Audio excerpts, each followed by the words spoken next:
কি করবেন কেষ্ট মণ্ডল? গতকাল হাজিরা এড়ানোর পর আজ তাকে ফের তলব করা হয়েছে। অনুব্রতর হাজিরা ঘিরে কড়া নিরাপত্তা বোলপুর এসডিপিও অফিস চত্বরে। কেষ্টর হাজিরা ঘিরে রয়েছে পুলিশের তৎপরতাও। আজ কি হাজির হবেন কেষ্ট? হাজিরা এড়ালে এবার কি শ্রীঘরেও যেতে হবে অনুব্রতকে? আইসিকে গালিগালাজ কাণ্ডে কেষ্টর গ্রেফতারির দাবিতে সরব বিরোধীরা। অনুব্রত মণ্ডল, গতকাল তাকে হাজিরা দেওয়ার কথা বলা হয়েছিল, সেক্ষেত্রে গতকাল তিনি হাজিরা এড়িয়ে গিয়েছেন অসুস্থতার দোহাই দিয়ে। অন্যদিকে বিকেলবেলা দেখা গেল তিনি দলীয় কার্যালয়ে গিয়েছেন। সেক্ষেত্রে এরপর থেকে যে প্রশ্নগুলো উঠে আসছে, আজ তাকে আবারও তলব করা হয়েছে বোলপুর এসডিপিওতে। আজ কি তাহলে তিনি হাজিরা দেবেন, নাকি আজও তিনি হাজিরা এড়াবেন, এবং আজ হাজিরা এড়ালে তাকে কি গ্রেফতার করা হবে? এই সমস্ত প্রশ্নই এবার ঘুরপাক খাচ্ছে রাজনৈতিক মহলে। কথা বলে নেব, শুভদীপ প্রামাণিক রয়েছে আমার সঙ্গে। শুভদীপ, কি আপডেট এই মুহূর্তে?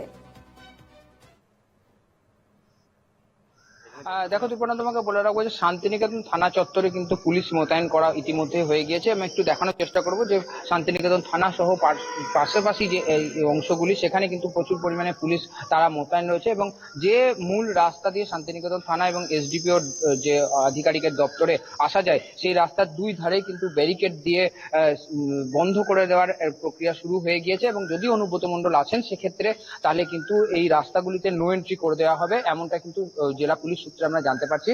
অন্যদিকে অনুব্রত মণ্ডল কিন্তু এখনো এসে পৌঁছবেন কিনা সেই বিষয়টি স্পষ্ট হয়নি।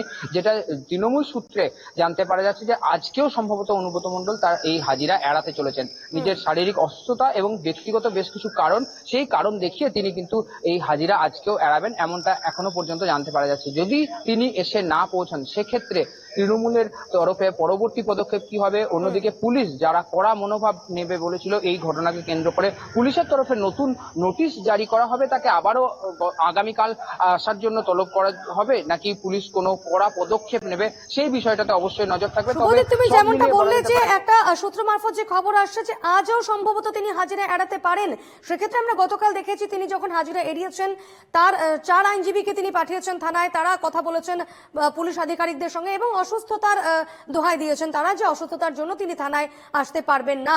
সেক্ষেত্রে আজও কি আইনজীবীরা আসছেন থানায়, বা তিনি যে আসবেন না সে বিষয়ে এখনো পর্যন্ত পাকাপাকি ভাবে কি খবর পাচ্ছ?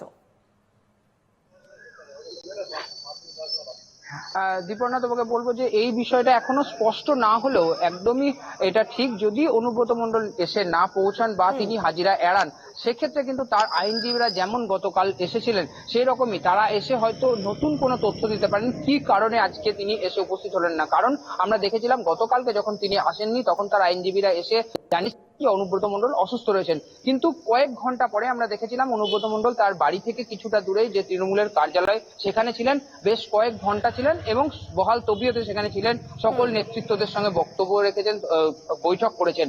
আর কালকে যখন বোলপুরের বিধায়ক তথা মন্ত্রী চন্দ্রনাথ সিনহা বেরিয়ে যাচ্ছিলেন পার্টি অফিস থেকে, তখন তিনি জানান যে অনুব্রত মণ্ডলের শারীরিক অসুস্থতা কিছুটা হলেও ঠিক হয়েছে, সম্ভবত রবিবার দিন তিনি যাবেন এই হাজিরা দিতে, তিনি এমনটা জানিয়েছিলেন। কিন্তু সেখানে তিনি স্পষ্ট করেননি যে অনুব্রত মণ্ডল সরাসরি আজকে সশরীরে এসে উপস্থিত হবেন কিনা। তবে যেটা জানা যাচ্ছে যে তিনি আজকে হাজিরা এড়াতে চলেছেন এবং আগামীকাল সোমবার তিনি সিউড়িতে যে আদালত রয়েছে সেখান থেকে তার জামিনের আবেদন করবেন এবং তার পরবর্তীতে তিনি আইনি প্রক্রিয়ার মধ্যে দিয়ে ইন্টারিম বেলের জন্য আবেদন করবেন, হয়তো সেই কারণে তিনি হাজিরা এড়াচ্ছেন, তেমন কি কোনো খবর পাচ্ছ সূত্র মারফত?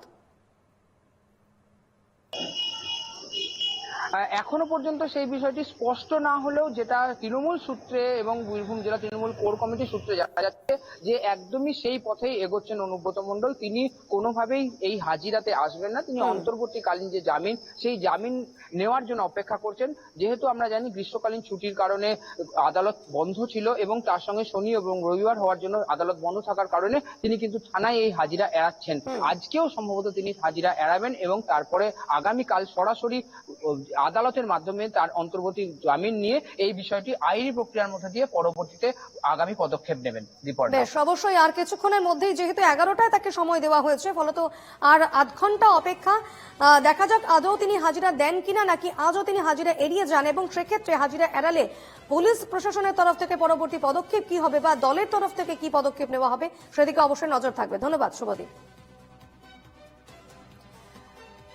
অনুব্রত মণ্ডলের হাজিরা দেওয়া নিয়ে কি বলছেন বিজেপি নেতা দিলীপ ঘোষ, শুনবো। অনুব্রত মণ্ডলের অডিও ক্লিপ ভাইরাল হয়েছে বলে তার বিরুদ্ধে ব্যবস্থা নেওয়ার কথা বলা হচ্ছে।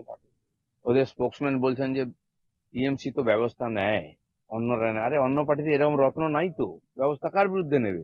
আপনারা এরকম রত্ন তৈরি করেছেন ডজন ডজন, আর সাধারণ মানুষ এটা দেখছে, এক্সপোজ হয়ে যায়। তারা বীরভূমেতে 10, 12, 15 বছর ধরে যে অত্যাচার চালাচ্ছে, একটাকে এফআইআর করার সাহস পায় না। আর যে পুলিশকে যে ভাষায় কথা বলছে, পুলিশ তার বিরুদ্ধে এফআইআর নেবে? এই যে রাজনীতিকে যারা কলুষিত করছে, মানে একটা দুটো মাছ না, এরকম তো অনেক মাছ, পুরো পুকুরকে আজকে দূষিত করে দিয়েছে। যেন এই পুকুরকে ছেঁচে ফেলতে হবে, তাহলে কিন্তু এই পুকুরে আর অন্য মাছ থাকতে পারবে না। পশ্চিমবাংলার রাজনীতিকে টিএমসি এরকমই করেছে। আজকে তিনি জেলে থাকলেন একদিন, তার বিরুদ্ধে কোনো ব্যবস্থা নেয়নি। যেই এক্সপোজ হয়ে গেছে তখন তার হাতে ব্যবস্থা, এটা ওটা লোক দেখানো সব।